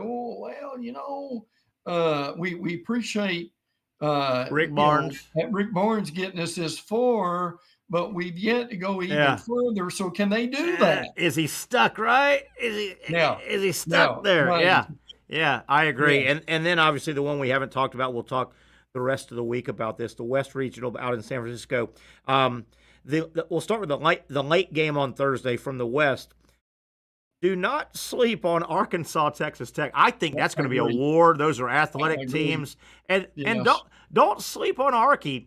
I don't think Cal is the best X's and O's guys, but there seems like there may be a little chemistry forming with Arkansas, and they may think they're a little better. That's going to be a fun game, I think. Arkansas, I don't know who's going to win that damn thing. No, I don't either. I would agree with that. I'm very impressed with what they've got. Again, we mentioned earlier in the show Boogie Flan coming in and playing well. But look, Cal is really having a coach. I think he's got a new start, shall we say. He's re-energized. It feels like it, doesn't it? I don't think there's any question about that. And at Texas Tech, people may not realize that, but they were number 9 in the nation. Yeah. Frankly, they lost to Houston, lost to Arizona, but and this JT Toppin is really a big time player. He's player of the year in that conference. Yeah, he is. Yeah. There's no doubt about that. But look, you said it a minute ago. I love Houston. People may not like him, but what Kevin Sampson has done for them to Terry is almost unparalleled. That is, to tell you, that is a nasty, nasty bunch. They are. When they get you on the court, athletic, man. They are really hard to beat. They contest every pass. They make it hard. I'll tell you, Houston, Texas Tech, and Arkansas all remind me of each other. They do. And I'll even throw and these two could meet if they both win their next game. Tennessee and Houston remind me a lot of each other. Tennessee plays that grinded out way.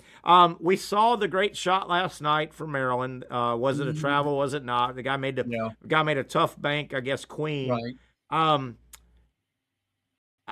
I like Florida's chances with Maryland on Thursday. Yes. Maryland plays. They call on 3 guys off the bench, but they don't play much at all.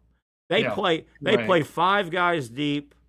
I think Florida could just run them into submission. But to be honest, I haven't seen Maryland a lot this year. They're not a marquee team. I just don't see them a lot, even though they're in the Big Ten. And the point needs to be made, and we've seen this and said this for years. I saw the travel like you did. The question is, did he travel? Yeah, he probably did, but it doesn't matter. You know why? Is because at that point of the game, they're not calling it. Yeah. And I give them credit, and they want to do more of this, Terry, is let them play. And that, look, at that point of the game, you just can't absolutely, you cannot depend on an official to bail you out. No. And the guy made a tough shot. He really did. He's a big guy. He's not a guard. He was running toward the baseline. That was a tough angle off the backboard, and he made it. And he made it. The other thing was, I had heard that Colorado State, the opponent the other night, they're not a real physical team, and Maryland's got a couple of bigs. Colorado State out-rebounded them. I look at that and I go, I expect Florida's bigs to try. If I'm Todd Golden, he knows more than I know, but I'm coaching my big. I say run, guys. I want my bigs to run that court up and down, run. Yes. I mean, they literally, if you look at Maryland's 3 guys off the bench, one guy may play 10 minutes, one guy 5, and one guy. I mean, they go with a hard 5 players, man. I tell you what, there aren't many teams that are as tough as what you're talking about. I mean, Houston, Tennessee, but here's your reality is Florida's not going to play those teams until you get basically to the end. And I think Florida will. I think they'll play. Listen, there's no doubt in my mind they'll play much better in San Francisco after this scare with UConn. I think so. I think so. Brent, we got about 4 minutes left. We've done a good job on basketball. We'll do it all week. Tomorrow, baseball at the baseball grounds. Florida State, That's exciting. Their annual game. I'm going to head down there. I think we're going to do our show right across the street at that bar. So if you're anybody's in the area, come by. We'll be 4 to 6. Man, Florida's scuffling in baseball. They've had injuries. They can't find any relief pitching. You realize that speaking of their relief pitching, not this weekend. Georgia just swept them bad in baseball. They beat them up. The week before, Tennessee swept them in Knoxville.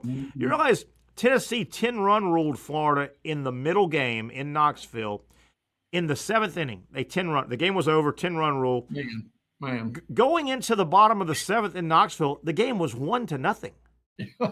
Man, and Florida's relief pitching. They've got Kerwin's been injured. They've lost one position player, the big guy. And I'm never going to call for Kevin O'Sullivan with his career. They went to the Final Four last year. People forget. People forget Florida got hot last year. They were 36-30 going into postseason. They got hot and made the Final Four, which counts. But man, it's an odd time back-to-back years. Florida is scuffling in baseball right now. And you remember last year that they could not win a midweek game to save their lives. Could not. Now with all that craziness, they play Florida State tomorrow in the baseball grounds. Yep. Well, and FSU just went up to number 4 in the country. They're 20-3. Florida's played them once. They played 3 times: Tallahassee, Jacksonville, Gainesville. They played in Tallahassee, and Florida knocked FSU out of the undefeated team 10 days ago. They gave them their first loss. But I don't know, man. They're going to need to. They got to find some bullpen guys. And maybe a little heart. I mean, they're getting beat up right now. I have to mention this before I go, and it's not that we're beating up on the guy, and this is going back to basketball, but we said this all year long. I'm glad Georgia got into the tournament, but they get into the tournament and then they get behind. Terry, they got behind early. What was it, 15, 19, nothing? Oh, it was game was over. It was 25-7 or something like that. But listen, Mike White is Mike White. Maybe the most consistent guy I've ever seen. And what I mean by that is, Terry, every year they're going to be around 500 in the conference. Yeah, they're going to, their fans are going to be having a prayer meeting whether they get in the tournament or not. Yep. Or likely they'll just go to the NIT. But if they get into the tournament, they're way overmatched. Asa Newell was a good player, and I get that. and then that they have another Mike White game and they're out. So and somewhere next year, they will beat either the Florida, the Alabama, or the Auburn in Athens. No question. They'll beat them in Athens because they win one. They win one. They'll beat 26-0 Kentucky in Athens to excite everybody. Mike White. By the way, real quick, I thought Texas had a nice hire today. Sean Miller, longtime coach at Arizona, been at Xavier twice. They went and got him. Obviously, Rodney Terry. And that tells you Texas really didn't think they were a tournament team. That was kind of a fluke playing game. That was a nice win, nice hire by Texas, I think. I thought it was too. He did a good job at Xavier. And look, what I'd like to know, I heard they made an overture to Nate Oates, the Alabama coach, but Oates never responded. I mean, now Terry, realistically, with the money they've got over there, how long is that job going to be open? Yeah, maybe 2 more hours. Yeah, you would think. Brent, good stuff. Appreciate you, buddy. Let's do it again the rest of the week. Good. Look forward to it, bro. Thank you so much. We're out of here. That'll wrap it up on a Monday. Remember, if you're going to Florida State baseball tomorrow at the baseball grounds, we will do our show live from that bar at the arena. That's the name of it. That bar at the arena, right across from the baseball grounds. We should be set up there 4 until 6. Hope to see you as you're heading to the ballpark. That'll do it for the entire gang. I'm Terry Norvelle. Have a great rest of your Monday. We'll get together tomorrow at 4 o'clock for the next Young Norvelle Show.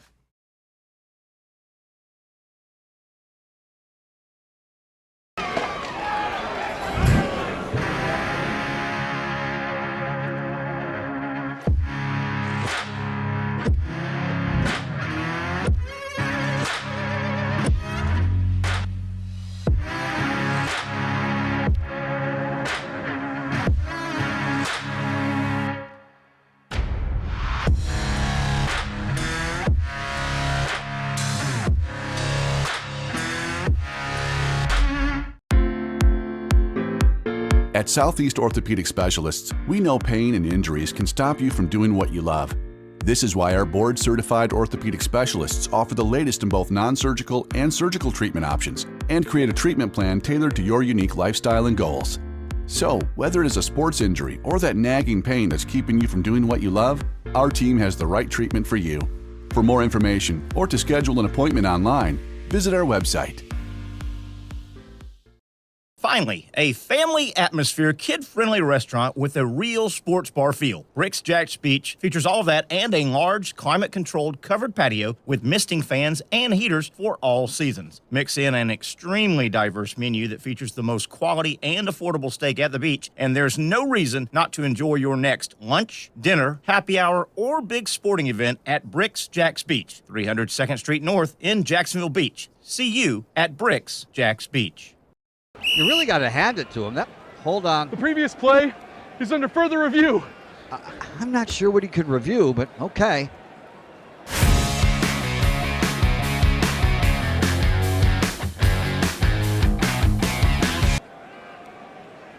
Sure has been a while. Dine in at Hurricane Grill and Wings for the football season. Well, there he is. Oh, what is that? The Action Sports Jax 24/7 network is streaming. I'm Stuart Weber, and I'm here to teach you a nice 3-step process on how you can watch all your favorite programming from the Brent and Austin Show every weekday 10 a.m. to 1 p.m. or the Cup Date with me. It's fantastic. We talk NASCAR. It's a great time. Wednesdays at 1 o'clock. All right, first step, easy. Download the Action News Jax app. You probably already have it downloaded on your phone, so you might already have that one taken care of. Step 2, see that stack of pancakes up there? You click that stack of pancakes, and it's going to bring down step number 3, which is a full screen of all the different streams that you can click on, including the Action Sports Jax 24/7 stream. You click that, the video's rocking and rolling on your mobile device. You're watching all the shows you want to, and you're having a good time. You can also do it on your smart TV with the Action News Jax Now app. I do it on my Samsung TV at home. It's a great way to watch it on a nice, large screen for all the content. That's the Action Sports Jax 24/7 network. Hope you can find it. You trust CGC to make your water great, and now you can trust CGC with your plumbing needs as well. Fast, convenient scheduling, licensed and insured. A quick call away at 904-552-1242. You never know when you're going to have an issue with a shower, toilet, or maybe it's a sink that sometimes is easy to fix. All right, let's be honest. I'm not fixing anything. I'm totally staging this because when I have a plumbing problem, I call CGC Water Treatment and Plumbing. Trained professionals, transparent pricing, customer satisfaction. Small problem or even a bigger issue. Maybe you need a new tankless water heater or something a bit more intricate. The experts with 25 years of experience at CGC Water Treatment and Plumbing can do it all. Call 904-552-1242 or visit cgcwater.com. That's 904-552-1242 or cgcwater.com. CGC Water Treatment and Plumbing, an authorized independent Connecticut dealer. Florida license number CFC 14325.